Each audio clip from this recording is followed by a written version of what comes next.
I think a lot of people really underestimate how bad a bucking horse can be. If you don't believe me, just go ask doctors and nurses in the ER room. People come in there all the time with broken necks, broken backs, broken pelvises because they got on horses and they bucked them off. It's a 1,200-pound animal. It's a dangerous, dangerous situation. There he goes. And he's bucking away. Not even gonna try it. Now, Nikki, what's happening here is Shane is going to start to gain his respect by moving his feet. Your horse's problems are coming from the fact that he doesn't want to move his feet and give you that respect, and he's using the reactive side of his brain. So what Shane is going to do now is she's yielding his hindquarters stage 1, which means you notice that he's pivoting on his front feet and he's running his hindquarters around. You also notice that I changed a little bit of the equipment too. I've got the legacy boots on him, the front protective boots on him. Very, very important when you're working your horse to make sure that you've got the legacy boots on him, okay? I've also got one of my rope halters on him and lead ropes, okay? Having the right equipment will make a big difference in the performance of your horse. See how she's tapping his hindquarters with the stick to encourage it to move? So basically, Shayna is wanting his front feet to stay relatively still and his hind feet to move around. When Shayna got in the round pen with George, I started seeing the front end yielding, getting softer, getting more responsive. See how she's got her right hand up in the air? That stops the horse from running into her and also helps him yield that hindquarters there. See how he stops? So she'll tap him gently with the stick. Now the good news is he looks relatively sensitive. So, you know, we're not having to put a lot of pressure on him to get him to move his feet. So what Shayna's going to do now is move him around in a circle. We call it lunging for respect stage 1. She's going to point, swing the stick 3 times. If he doesn't go, she's going to tap him on the neck with rhythm, there, until he leaves. Now, it's called lunging for respect, Nikki, because that's what we're trying to gain here today, isn't it? Respect, yeah. Okay? And we gain a horse's respect by us moving the horse's feet forwards, backwards, left and right.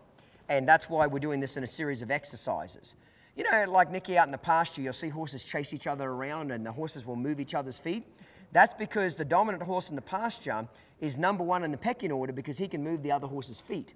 That's what Shane is basically doing to him right now, is she's showing your horse that she's the #1 in the relationship. She's #1, he's #2.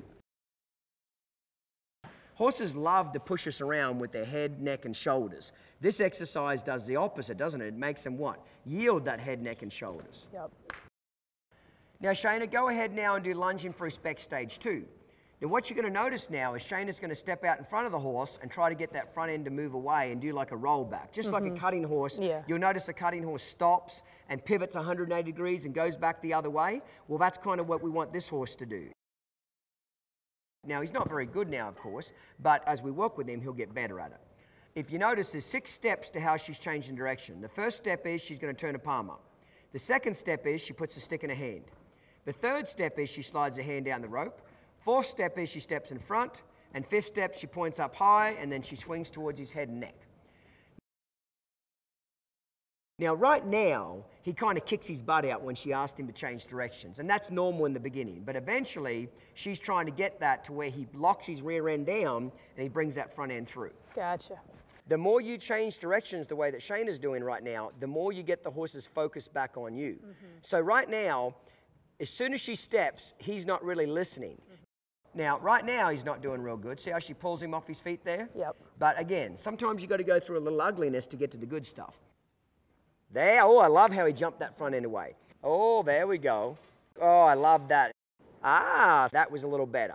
As far as I'm concerned, Nikki, we're working on this bucking problem right now. Now, that was a little bit better turn just then. Until we can get better control of his feet, Nikki, we're wasting our time trying to saddle him and even more wasting our time trying to ride him. I don't ride any horse, Nikki, until I've got them using the thinking side of their brain on the ground and they're respecting us. Okay. Now, he's 16 years old, isn't he? Yeah. Well, he's been around a while, hasn't he? He Okay, has. so we've got some habits that we're trying to change here. But with the right method and the right training tools and your dedication, you can fix him. There's no doubt about that. I'm going to make sure that you have the fundamentals kit when you go home. My fundamentals kit is the start of the method, isn't it? By following the fundamentals kit, it's got the DVDs, it's got the Arena Mate booklets, it's got the philosophy book, it's got all the tools you're going to need to succeed with this particular horse. It's not just important that you get out there and work with him, you've got to know what to do. Yeah. And that's what the fundamental kit will do, is give you an opportunity to use that knowledge.